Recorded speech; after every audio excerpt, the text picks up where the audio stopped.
The next 6 plagues, the 10th plague, and the miracle at the Red Sea. Moses and Aaron went to tell Pharaoh God's message. "If you don't let my people go, I will send gadflies to the land." Swarms of gadflies invaded the houses of the Egyptians, both rich and poor. The whole land was full of gadflies. But in the land of Goshen, where the Israelites lived, there were no gadflies. Pharaoh pleaded, "Beg Jehovah to take these flies away, your people can go." But when Jehovah took the gadflies away, Pharaoh changed his mind. Jehovah said, "If Pharaoh does not let my people go, the animals of the Egyptians will become sick and die." The next day, the animals began to die. But the animals of the Israelites didn't die. Still, Pharaoh was stubborn, and he wouldn't give in. Then Jehovah told Moses to go back to Pharaoh and throw ashes into the air. The ashes became dust that filled the air and settled on all the Egyptians. The dust caused painful sores to break out on all of the Egyptians and their animals. Even so, Pharaoh refused to let the Israelites go. Jehovah sent Moses back to Pharaoh with his message, "Are you still refusing to send my people away? Tomorrow hail will rain down on the land." The next day, Jehovah sent hail, thunder, and fire. It was the worst storm Egypt had ever seen. All the trees and crops were ruined, but not those in Goshen. Pharaoh said, "Beg Jehovah to make this stop, then you can go." But as soon as the hail and the rain stopped, Pharaoh changed his mind. Then Moses said, "Now locusts will eat any plants that were left over from the hailstorm." Millions of locusts ate up everything that was left in the fields and on the trees. Pharaoh pleaded, "Beg Jehovah to send these locusts away." But even after Jehovah stopped the locusts, Pharaoh was still stubborn. Jehovah told Moses, "Stretch out your hand toward the sky." Immediately the sky became completely dark. For 3 days the Egyptians could not see anything or anybody. Only the Israelites had light in their houses. Pharaoh said to Moses, "You and your people can go. Just leave your animals here." Moses said, "We must take our animals so that we can offer them to our God."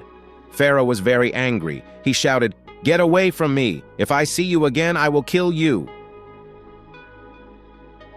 You will again see the distinction between a righteous person and a wicked person, between one serving God and one not serving Him. Malachi 3:18. Questions. What plagues did Jehovah cause next? How were they different from the first 3 plagues? Moses promised Pharaoh that he would not try to see him again. But before he left, he told Pharaoh, "At midnight, every firstborn child in Egypt, from the son of Pharaoh to the sons of the slaves, will die." Exodus 11:4-8. Jehovah told the Israelites to have a special meal. He said, "Kill a 1-year-old male sheep or goat and put some of its blood on your doorway. Roast the meat and eat it along with unleavened bread. Be dressed with your sandals on, ready to go. This night I will set you free." Exodus 12:1-13. At midnight, Jehovah's angel went to every house in Egypt. In the houses that were not marked with blood on the doorway, the firstborn died. But the angel passed over the houses marked with blood. Every Egyptian family, rich and poor, lost a child, but not one of the Israelite children died. Even Pharaoh's own son was dead. Pharaoh could not take it anymore.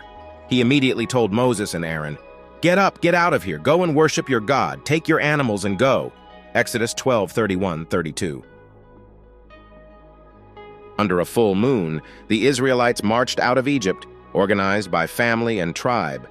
There were 600,000 Israelite men and many women and children. Also, a lot of other people went with them so that they could worship Jehovah too. The Israelites were free at last. Exodus 12:37-42. To remember how Jehovah had saved them, they would have that same special meal each year. It was called the Passover. Exodus 13:3-10. "For this very reason, I have let you remain, to show my power in connection with you.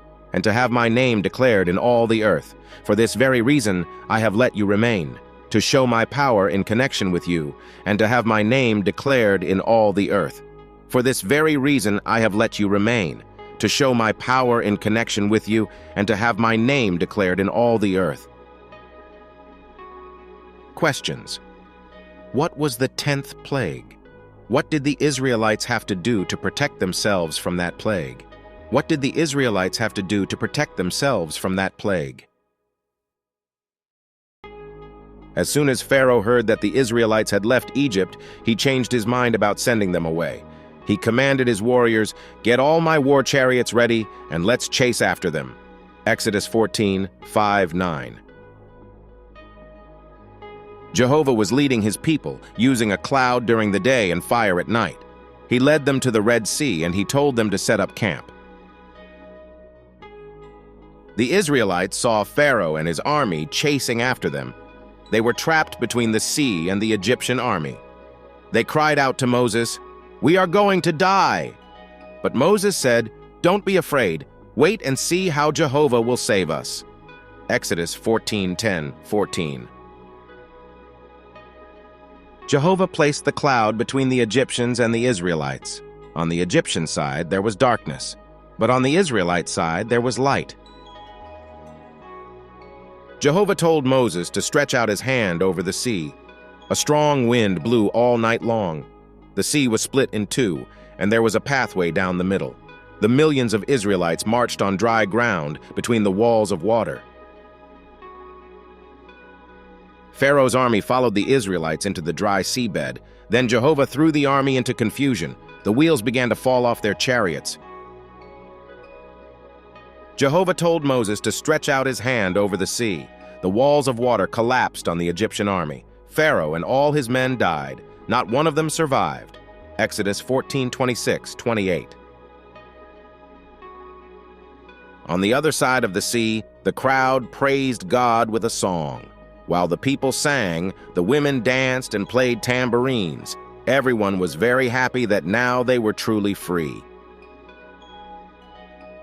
So that we may be of good courage and say, "Jehovah is my helper. I will not be afraid. What can man do to me?" So that we may be of good courage and say, "Jehovah is my helper. I will not be afraid. What can man do to me?" So that we may be of good courage and say, "Jehovah is my helper. I will not be afraid. What can man do to me?"